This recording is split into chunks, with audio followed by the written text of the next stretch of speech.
Malayo man ang gitnang silangan sa Pilipinas, ramdam pa rin nito ang epekto ng mag-iisang buwan ng sigalot ng Iran at Estados Unidos na nagresulta sa sunod-sunod na pagtaas ng presyo ng langis.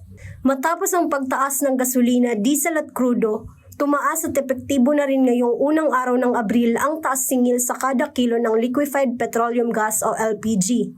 Sa pag-iikot ng news team sa ilang nagtitinda ng LPG sa Naga City, halos nasa 187 na ang itinaas ng presyo ng LPG.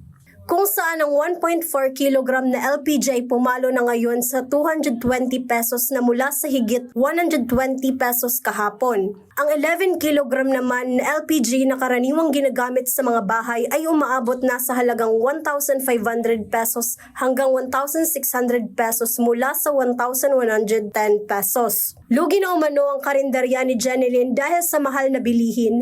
Dumoble pa umano ito dahil nga sa pagtaas ng presyo ng LPG na madalas ginagamit sa pagluluto sa mga karinderya. Apektado pong maray kasi almost halos madoble na po si price niya kay ito. Kasi si price kay ito almost nasa 800 to 900 lang.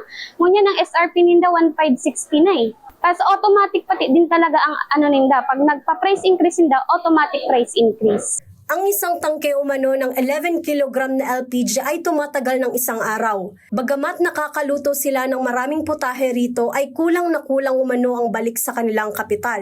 Dahil sa pagmahal ng LPG, pinag-iisipan na nilang magtaas presyo sa bawat putahe nilang itinitinda. Magpa-price increase na din talaga kami sa mga produkto namin. Kasi halos kaunti na lang talaga yung nakukuha namin. Minsan pagod na lang sa isang araw. Kasi halos talagang palabas lahat ng pera. Samantala, patuloy ang penitensya ng mga consumer dahil ayon sa ilang tindahan ng LPG na aming nakausap ay posible pa umanong tumaas ang presyo nito ngayong buwan ng Abril.